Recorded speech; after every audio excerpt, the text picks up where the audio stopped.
Y a continuación, un cafecito en su presencia con Edgar Chacón Jr.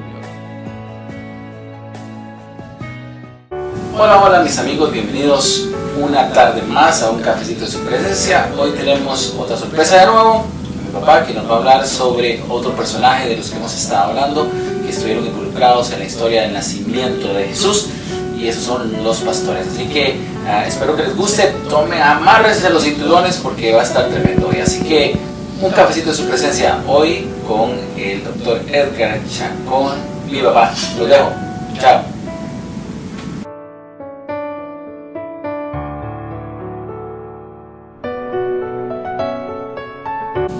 El capítulo 2 del Evangelio de Lucas nos presenta, creo que el mejor escenario acerca de lo que es la celebración que en estos días el mundo cristiano está llevando a cabo. La natividad del Salvador de la humanidad. Porque dice la Escritura que se le ocurrió a un señor muy poderoso llamado César Augusto, y que promulgaron un edicto para que todos fuesen empadronados. Y entonces, ¿qué ocurrió? Que José, desposado con María, dice, subió de Galilea a Nazaret, a la ciudad de David, que se llama Belén, porque él era de la familia de David, porque él tenía que ser empadronado con su mujer, la cual estaba encinta. Y el acontecimiento maravilloso es este, dice, y aconteció que ellos estando allí, se le cumplieron los días del alumbramiento a María. Y ahí empieza todo un drama sumamente interesante, porque pues era un ir y venir de personajes, de personas que estaban precisamente obedeciendo el mandato de Augusto César, cuando María pues empieza a tener los dolores de parto. ¿Y qué cree? No había lugar donde ellos pudiesen atender a la pobre María. Lo que dice la Escritura dice, y dio a luz a su hijo primogénito, luego lo envolvió en pañales y lo acostó en un pesebre, porque no había lugar para ellos en el mesón. Y aquí empieza o se inserta una serie de personajes que intervienen en este drama histórico que va a cambiar la historia de la humanidad. Lo que dice el texto 8 es este: y habían pastores en la región que velaban y guardaban las vigilias de la noche sobre su rebaño. Y aquí se les presentó un ángel del Señor, y la gloria del Señor los rodeó, y ellos tuvieron gran temor. Pero el ángel, entendiendo esto, les dijo: no temáis, porque he aquí os doy nuevas de gran gozo, que será para todo el pueblo, que os ha nacido hoy en la ciudad de David un Salvador, que es Cristo el Señor. Y esto servirá de señal: hallaréis al niño envuelto en pañales, acostado en un pesebre. Y repentinamente apareció con el ángel una multitud de huestes celestiales que alababan a Dios y le decían: gloria a Dios en las alturas, y en la tierra paz, buena voluntad para con los hombres. Esto es maravilloso, esta escena es tremenda. Ahora, lo que nosotros tenemos que ponernos a pensar es en varias situaciones que se dieron a cabo en aquella noche maravillosa. En primer lugar, ¿qué se iban a imaginar aquellos pastorcillos que iban a ser testigos de una experiencia sobrenatural? Los pastores no sabían nada. Ellos estaban haciendo lo que todo el tiempo estaban acostumbrados a hacer. Cumplían su tarea de cuidar sus rebaños. Pero no obstante, en la ciudad, en la región alrededor de los campos, había mucha actividad, mucha marcha, mucha ida y vuelta por asunto del César Augusto, que había decretado que se empadronasen todos. Y aquí estaba sucediendo eso. Los pastores no tenían idea de lo que estaba por acontecer. y quienes supuestamente deberían estar enterados de lo que iba a ocurrir, que eran los religiosos, déjeme decirle que tampoco estaban enterados, no tenían ni idea. Estaban tan cómodos en sus labores religiosas que no tenían tiempo para entrar en el secreto del Señor y recibir la noticia de las noticias. Mis amados hermanos, amigos y hermanas, la historia también nos deja lecciones muy parecidas. Precisamente en el siglo XVIII, en Inglaterra, se enfrascaba una lucha encarnizada por la sucesión al trono real.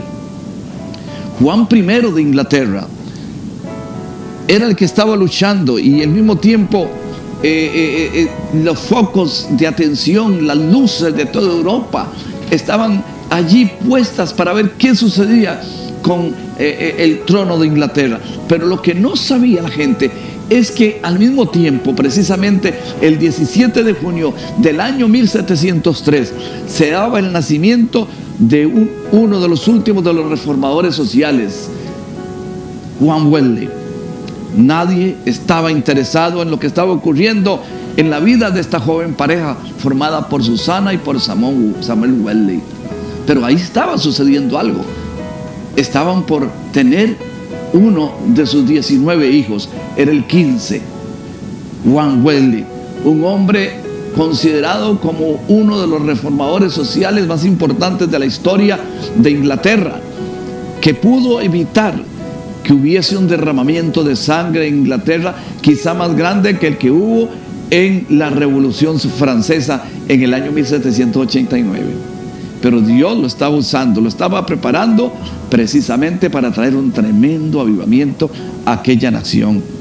Y nadie estaba interesado, todo el mundo estaba poniendo su foco de atención en el trono de Inglaterra. Pero regresemos un poco más atrás, 21 siglos atrás. ¿A quién podría haberle importado el nacimiento de un bebé? Mucho menos cuyos padres eran gente insignificante. José, ¿quién era José? Oh, un carpintero. María, ¿quién era María? Una joven. Nadie la conocía. No era importante. No era la hija de un rey, ni siquiera la hija de un sacerdote. Tampoco tenía sangre azul. Tampoco era una persona adinerada o famosa. No, era una gente sencilla, desconocida. ¿A quién le podía interesar que ellos iban a tener un bebé? A nadie, absolutamente nadie. ¿Por qué? Porque todos los focos de atención en aquel momento estaban enfocados en el emperador, en Augusto César y en el Imperio Romano. Precisamente este Augusto César y el Imperio Romano tenían la fama de ser implacables, y todo el centro de atención estaba allí. El verdadero nombre de este hombre era Caius Octavius, pero él tomó el nombre de César por cortesía de su tío abuelo Julio César, y a él le gustaba mucho ese título porque provenía de augur, que se refería al reclamo de la deidad. Un buen título, es acorde con el imperator del mundo. César Augusto era un autócrata despótico, prepotente, soberbio, y tenía el control de todo el destino del mundo. En medio de esta grandeza humanocéntrica, entonces, repito, ¿a quién le podía importar que una joven pareja estuviera atrapada en medio de la noche sin poder conseguir dónde pernoctar, mientras la muchacha estaba a punto de dar a luz? Pero había llegado hasta allí por orden de Augusto César, y ahí estaba en Belén.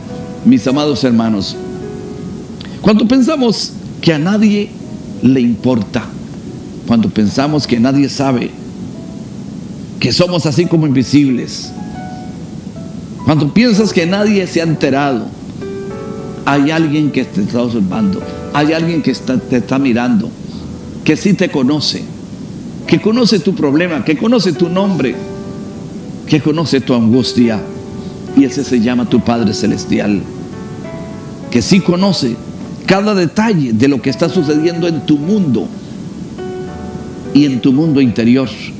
Él conoce lo más profundo de los rincones de tu corazón, porque Él conoce tu dolor, Él conoce tu sufrimiento, Él conoce la necesidad más íntima que tú tienes. Y por tanto, mi amado hermano, mi amada hermana, porque Él lo sabe, está a punto de cambiar. Mira tú, en mi Biblia hay una profecía escrita 700 años antes de esta noche de las noches. En Miqueas capítulo 5, el versículo número 2 dice: pero tú, Belén Efrata, aunque eres pequeña entre todas las tribus de Judá, de ti vendrá el que gobernará a Israel. Mis amados y amadas hermanos, sabiendo todo esto, la persona realmente insignificante en todo el drama de la historia era el insignificante títere llamado César Augusto. Y quizá la historia más significativa, más trascendente, más importante, que cambiaría el mundo de ahí en adelante, era el de aquella mujer que llevaba en su seno al mismo Hijo de Dios, y el hombre que caminaba con ella y que se llamaba José. Y los pastores estaban a punto de saberlo. Habían vivido en el anonimato, cumpliendo un trabajo que nadie quería, un trabajo que era para los últimos que andaban buscando un trabajo, pero estaban a punto de saberlo. Ellos tendrían, escúchame bien esta palabra, la oportunidad de aprovechar ese momento. Navidad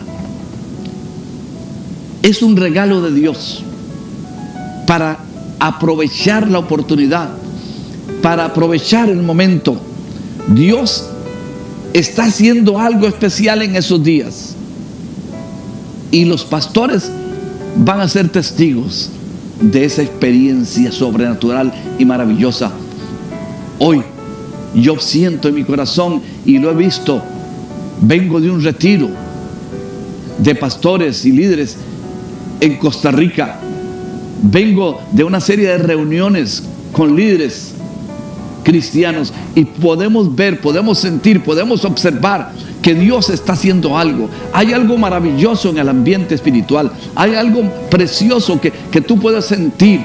Dios está actuando, aun cuando nosotros no nos damos cuenta, aunque creemos que no pasa nada, hay algo que está pasando. ¿Y sabes por qué? Porque Dios siempre está en acción, porque Dios, tú le interesas, porque Él quiere ayudarte, porque Él quiere sanarte, porque Él quiere libertarte, porque Él quiere que sepas que hay algo que se llama amor. De tal manera amó Dios al mundo, que envió a ese Hijo a nacer en un pobre pesebre. Por lo tanto, aprovecha el momento, porque Dios está haciendo algo. Y cuando quizá tú pensabas que tu ministerio se iba a acabar, que tu familia no tenía esperanza, que no había esperanza para tu salud, tu economía, tu hijo, tu esposa, tu esposo, cuando tú piensas que todo se ha acabado, al final del túnel hay una luz de esperanza, una luz de amor, de misericordia, de gracia. Es el advenimiento del Salvador del mundo. Él vino a traer la luz a las tinieblas de este mundo. Él vino a limpiar lo sucio del pecado. Él vino a romper las cadenas del demonio. Él vino a vencer la muerte. Él vino a vencer el demonio. Él vino a decirle al mundo: sí, hay esperanza. Es posible vivir diferente. Es posible perdonar. Es posible vivir sin rencor. Es posible vivir con un corazón gozoso y alegre, sin tener que estar viviendo amargado todo el tiempo. Ahora, mi amado hermano, ¿cómo yo puedo saber? ¿Cómo puedo saber que Dios está haciendo algo? Bueno, el texto nos ayuda. Y lo primero que yo veo aquí es esto. En el texto 2.8, de Lucas 2.8. Hay una oportunidad para aquellos que son fieles. Aquellos pastores, por años, por décadas, habían sido fieles a sus labores. Habían estado allí noche tras noche, vigilia tras vigilia. ¿Cuántas estrellas habían observado moverse de un extremo al otro para darse un paseo por el cosmos? cuántas lunas habían observado, cuántos aullidos de lobos que se acercaban a la manada, y cuántas veces tuvieron que ponerse en pie abruptamente para hacer sentir a las ovejas que sentían temor, que allí estaban ellos, fieles. Dios tiene una oportunidad para los fieles. Los pastores estaban trabajando duro en el turno de la noche, porque ellos son fieles a su responsabilidad. ¿Y sabes qué? Dios también trabaja en el turno de la noche y sabe lo que está sucediendo durante la noche. Solo te ruego, te pido, sigue siendo fiel a Dios, sigue siendo fiel a la Escritura. No la pases desapercibida. Aquí hay principios de amor, principios de perdón, principios de mayordomía, principios de sacrificio. No los pisotees solamente por los sentimientos que hay encontrados equivocados en tu humanocentricidad. Solo sigue siendo fiel a Dios, sigue siendo fiel a su llamado, a la verdad, y no te vendas por ninguna cantidad de dinero. Sigue siendo fiel a los principios que Dios te ha enseñado, para que cada vez que Dios glorifique su nombre, tú puedas ser lleno, igual que los pastores, de la gloria del Señor. Los pastores estaban allí cumpliendo su tarea, lo han hecho por mucho tiempo, no había ninguna trascendencia en ello. Había un estado de conformismo, de inercia y ostracismo, una vida lenta, sin mayor esfuerzo por cambiar. ¿Para qué cambiar si estoy bien así? Se sienten cómodos, están muy tranquilos con lo que ellos están haciendo, no tienen ningún interés de hacer algo diferente. ¿Para qué arriesgarse? Si al fin y al cabo estamos contentos así con lo que está pasando. Las ovejas se echan en la noche, de cuando ves una de ellas bala, pero aquí estamos nosotros los pastores. Pero de pronto, en medio de aquella tranquilidad, en medio de aquella noche, ¡fua!, una luz resplandeciente, un resplandor inesperado. Se asombran. Es un resplandor que viene del cielo. La adrenalina los hace ponerse en pie. Se ponen alerta. No saben, no se enteran de lo que está ocurriendo. Sus sentidos son confundidos. No entienden absolutamente nada en medio de la situación. No saben qué hacer. Y en medio de aquella situación difícil hay un personaje que aparece lleno de gloria. Se les aparece en medio. Sus corazones se estremecen. Parece que se les va a salir del pecho. Se llenan de temor. Y amados hermanos, cada vez que Dios comienza a tratar con nuestras vidas, con el propósito de llevarnos a otra estación,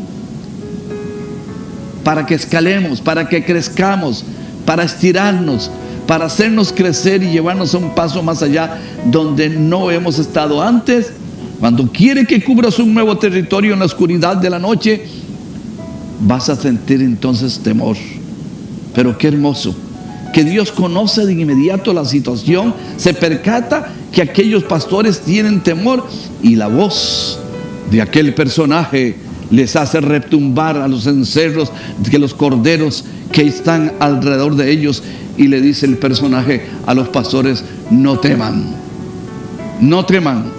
Mis amados hermanos, el mandato de no temer en la Biblia aparece 365 veces, es decir, una para cada día del año. O sea, el Señor te dice hoy: no importa lo que estés pasando, no importa el dolor y el sufrimiento y la desesperanza, el Señor te dice: no temas. Pero mañana te dirá: no temas. Y al día siguiente te dirá: no temas. Y el día que sigue te dirá: no temas. ¿Y sabes por qué? Porque Él dice: yo estoy contigo, no tengas miedo. Les traigo buenas noticias, noticias de alegría que serán para todas las personas. En otras palabras, Dios está allí para darte dirección. Dios está allí para bendecirte. Dios está allí para decirte que esta celebración de la Navidad va más allá que un regalo, va más allá que un árbol de Navidad, va más allá que una celebración de tipo cristiana tradicional. Esta celebración es la celebración de la victoria, Es la celebración del amor, es la celebración de la gracia, es la celebración de la oportunidad, es la oportunidad que Dios le dio en aquel entonces al mundo entero y sobre todo a aquellos ángeles, pero que hoy se repite y te la está dando a ti para que puedas reflexionar, hacer un inventario de lo que en el año 2018 ha acontecido en tu vida, en tu familia, en tu ministerio, en tu liderazgo, en tu trabajo, y puedas entonces analizar con toda honestidad qué cambios tienes que hacer, y aprovecha entonces el momento, aprovecha entonces la oportunidad que el Señor se presenta de una manera maravillosa para decirle al mundo: no temas, que yo estoy contigo. Que Dios te bendiga y te deseo una muy feliz Navidad y posiblemente un próspero año nuevo. Muchas gracias.